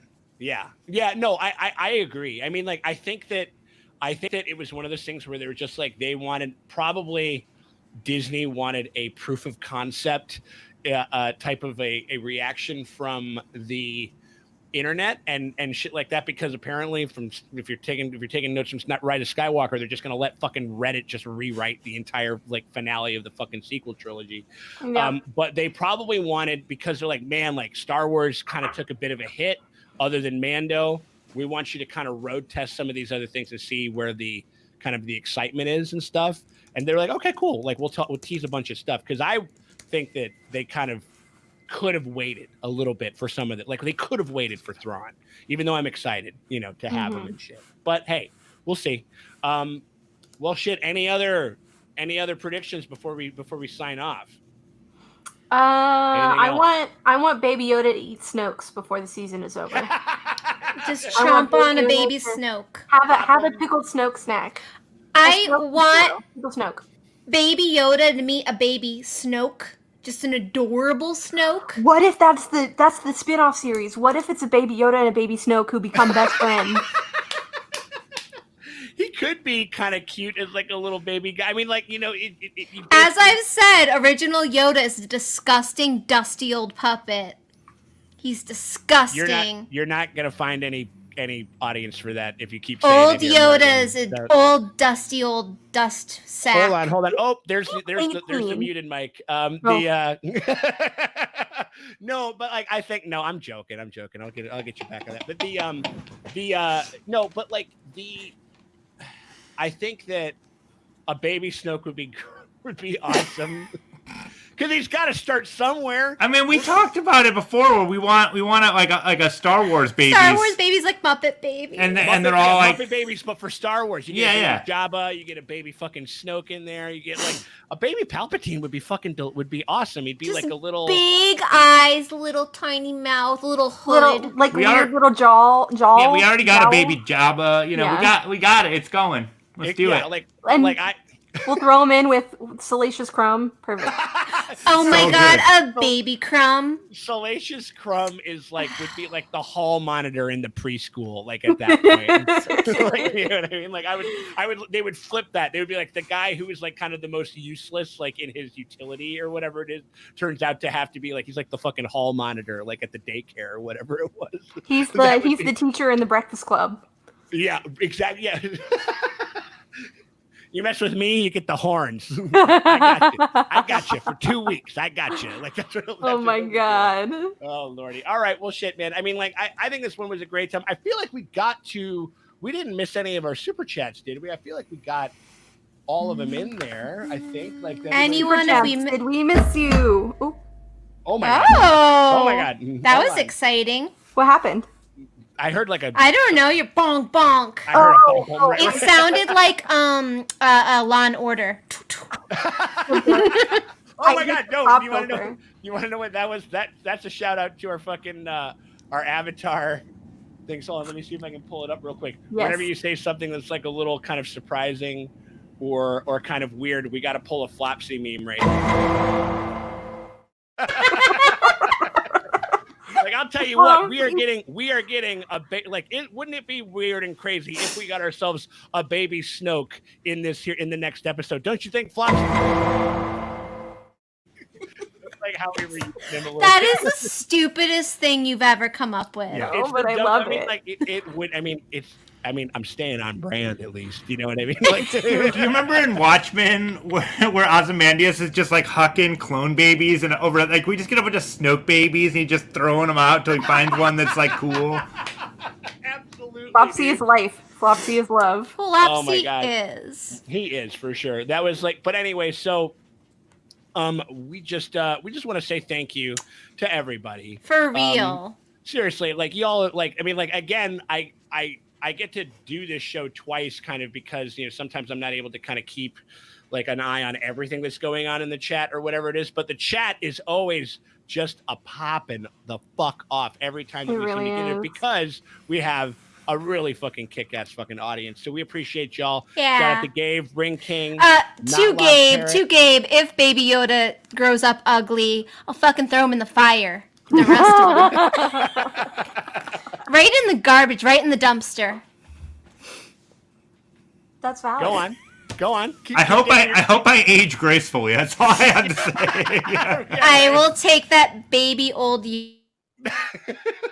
Oh no, I'm sorry, you got muted, girl. Oh no, oh my God, that mute Oh no, we button's can hear you. Oh no. Anyway, we just want to say we appreciate y'all very much. Like to Matt, John, Brooke, DJ Knight, Jazz, Matt Carper, Obi, everybody. I know you're out there. Like all y'all, we just really appreciate you. This is like again, these live streams, they just become like just such a joy. Who's to there do. when he It's watches like- back? Because he hasn't watched this episode yet. So he was like, Jesus don't send Christ, me the link. Yeah, get the fuck out. Yeah, go. Get the fuck out of here. Save yourself. But anyway, we appreciate y'all. Thank you so much to everybody who fucking found us and to who went on the super chats and chipped in. We appreciate y'all so much. We looking forward to this next episode. Keep it over here. Don't forget to like and subscribe and all that stuff. We got ourselves another Avatar: The Last Airbender episode that's dropping on this coming Wednesday, and then Saturday, Sunday is usually when I'm able to get to fucking like lurch our edits of Mandalorian. So keep an eye out for that, and when we queue up another one of these, I can't wait to see what happens. We appreciate y'all, and we'll talk to y'all later. May the force be Bye. with you. Love And you and also under if- his eye. And also with you.